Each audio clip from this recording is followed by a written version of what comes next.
Howdy, ladies and gentlemen. This is Paul, the Redneck Thinker.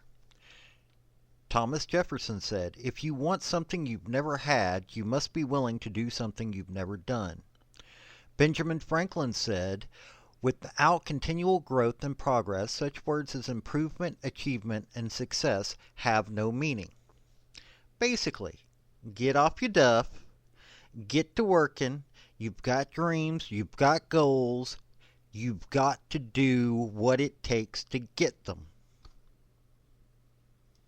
Like, subscribe, comment, show what your opinion is. Let me know if you like what you've seen.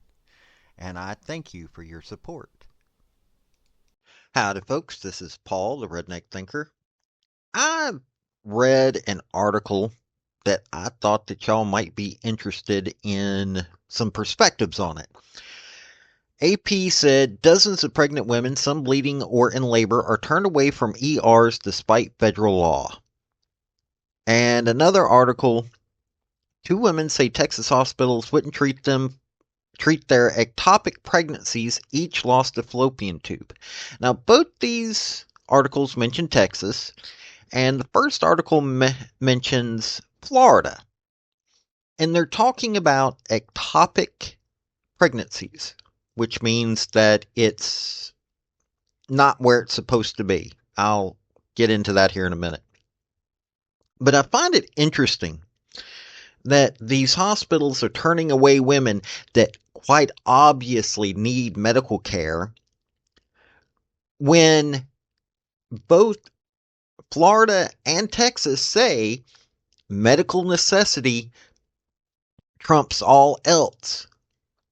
So we're going to get into this. We're going to see just how messed up these hospitals are acting. Okay, so let's take a look at the Florida law first. Termination after gestational age of 6 weeks when allowed. A physician may not knowingly perform or induce a termination of pregnancy if the physician determines the gestational age of the fetus is more than 6 weeks unless one of the following conditions is met. 2 physicians certify in writing in reasonable medical judgment the termination of the pregnancy is necessary to save the pregnant woman's life or avert a serious risk of substantial or irreversible physical impairment of a major bodily function of the pregnant woman other than a psychological condition. Physician certifies in writing that in reasonable medical judgment there's medical necessity of legitimate emergency medical procedures for the termination of the pregnancy to save the pregnant woman's life or avert a serious risk of imminent, substantial, or irreversible physical impairment of major bodily function. Okay, you get the idea of what I'm saying here. Also, there is when bad things happen, abortion. Texas. Now, let's look at Texas. Section 170A.002.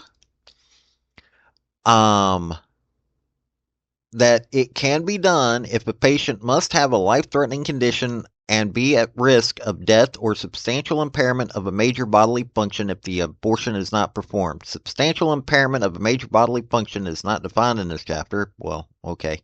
Physician must try to save life of the fetus unless it would increase the risk of pregnant patient's death or impairment. So, that's the laws in those 2 states.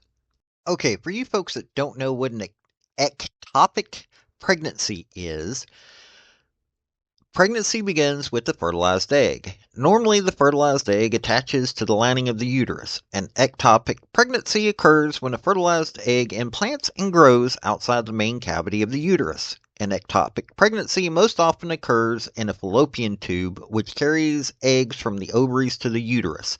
This type of ectopic pregnancy is called a tubal pregnancy.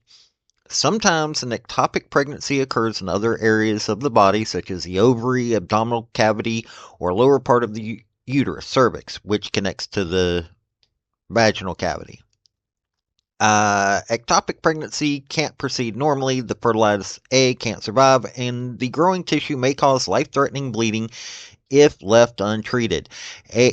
This is from the Mayo Clinic that I am reading this, and it says may cause life-threatening bleeding, so it needs to be treated, and you read what the law said about life-threatening issues. So, let's get into the other parts of this.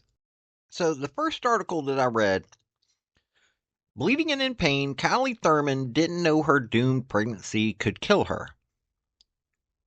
Emergency room doctors at Ascension Seton Williamson in Texas handed her a pamphlet on miscarriage and told her to let nature take its course before discharging her without treatment for her ectopic pregnancy.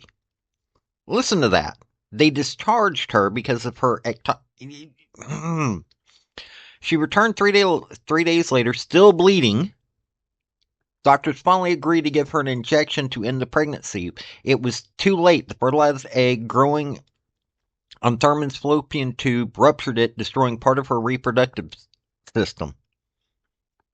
Hey, that's a major bodily function right there. So, this is, I mean, what that's one thing. They're saying more than 100 pregnant women in medical distress who sought help from emergency rooms were turned away or negligently treated since 2022. An Associated Press analysis of federal hospital investigations found 2 women, one in Florida and one in Texas, were left to miscarry in public restrooms. In Arkansas, a woman went into septic shock and her fetus died after an emergency room sent her home. At least 4 other women with ectopic pregnancies had trouble getting treatment, including one in California who needed a blood transfusion after she sat for 9 hours in a waiting room. So they're blaming the laws, but California has one of the most, they'll actually help you pay for it. So why do we have doctors doing this? Seriously, why do we have doctors that are doing this? It violates the Hippocratic Oath. It causes other issues. I mean, they're just, something's not right with this. Are they trying to make a point? Are they trying to get the law gotten rid of by doing this? You're putting women's lives at risk.